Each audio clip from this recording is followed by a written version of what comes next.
Ela divulgou agora há pouco o índice da atividade econômica, que funciona como uma espécie de prévia do PIB. A mediana das 26 projeções aponta alta de 0,65% no mês para junho em relação a maio.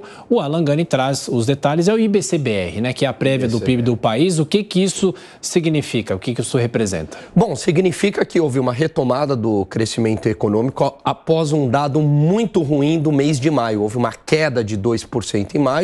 E aí sobe 0,63%, ligeiramente abaixo da mediana das expectativas do índice. Agora, o IBCBR ele não é divulgado de maneira aberta, então a gente não sabe se essa recuperação no mês de junho ela foi puxada pelo setor de serviços, comércio, construção civil ou indústria. A gente infere aqui pelos dados de atividade econômica que saíram no mês de junho, que foi puxado novamente pelo setor de serviços e agropecuária. Isso porque comércio e os dados de indústria têm vindo aí bastante fracos, né? Penalizados por inflação, por incertezas e pela alta taxa de juros também, Thiago. Então, para deixar claro, o número 0,63% de alta. 0,63% de alta, ligeiramente abaixo da mediana das expectativas, que era 0,65%, e a média das expectativas, 0,60%. Então,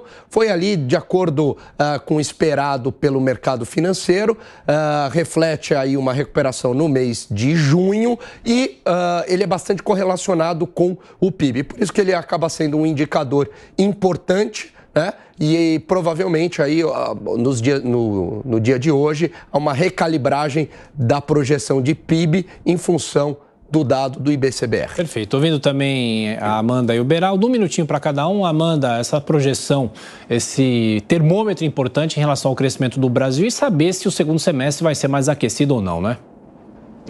Eu acho que dentro das expectativas e confirmando o que todos os economistas já previam. Você teve um primeiro trimestre de crescimento muito forte, baseado principalmente no agronegócio, e você tem uma desaceleração gradual ao longo dos próximos trimestres. Mas, como o Alan mesmo disse, ainda com o setor de serviço aquecido, com o mercado de trabalho bastante aquecido, né? A gente viu os últimos indicadores de desemprego mostrando que esse desemprego ainda diminuiu, está na casa dos 8%, segundo o IBGE, né? A PNAD contínua, e seguir até o final do ano, repetindo aquilo que eu já disse, né? O que é capaz de mudar as perspectivas econômicas é se reformas importantes, principalmente a tributária, o arcabouço concluído e a tributária na sequência, porque aí o Beraldo sempre fala, mas não é para agora a tributária, mas abre expectativas muito positivas já sobre a economia. A economia funciona muito com base nisso também, nessa mudança de expectativas.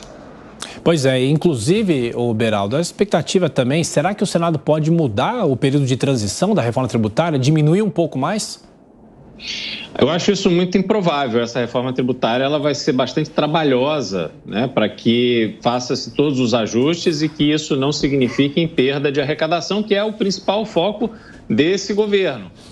De novo, a reforma tributária ela começa a ser implementada daqui a alguns anos, não é para este mandato do Lula, mas essas contas todas são feitas para que haja um planejamento em relação ao que vai acontecer. Do ponto de vista do investimento no Brasil, o que a gente precisa é investimento de longo prazo.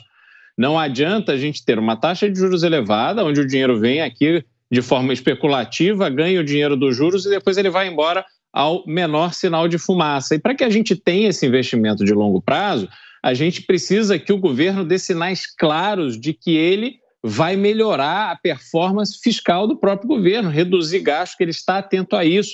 E o governo só dá sinais de que ele está querendo aumentar a arrecadação a partir do aumento de impostos. E isso é péssimo sinal, dificulta toda a dinâmica econômica que a gente viu agora no caso da Petrobras. O mercado internacional de petróleo e derivados ele é muito dinâmico. E a gente teve a entrevista há pouco, onde o entrevistado dizia, olha, se a refinaria da Bahia, que foi privatizada, encontra preços melhores no exterior, ela não vai vender gasolina na Bahia, ela vai mandar embora. E a Petrobras que se vire para poder atender. Então, a gente precisa de muita coisa ainda para que o Brasil tenha uma perspectiva de longo prazo de melhora econômica.